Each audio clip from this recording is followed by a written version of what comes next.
na-deny yung TRO. Siyempre, malungkot yun. Ano naman tayo pwede maging reaction?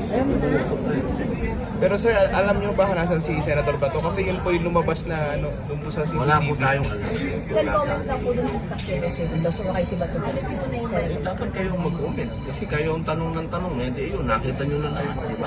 Sir, sabi niyo po last time, pag may official investigation, magsasalita na po kayo. Ngayon po may pinalabas na CCTV na magkasunod po kayong lumabas noong May 14. Magkasunod daw po kayong lumabas noong May 14 according dun sa nilabas na CCTV. Ano pa ang kailangan sabihin ko doon? Nakita nyo na.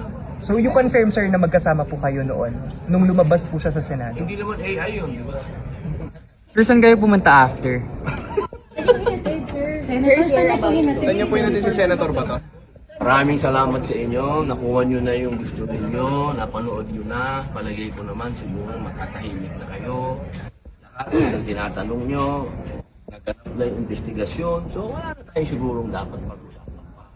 May illegal Diba? po ba doon, sir, sa ginawa ninyo? Ano po? May illegal po ba? po ba doon? Ay, tanong natin sa kanila.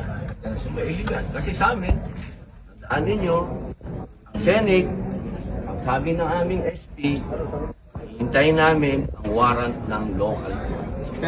Pero sir, bukas kayo sa mga possible investigation. Ay, magagawa. Mag-coordinate po kayo, Senator, if Mag-coordinate. ever ipatawag. Maraming salamat po sa inyo. Nakuha nyo na yung gusto ninyo. Naibigay na sa inyo ng gobyerno. Maraming salamat.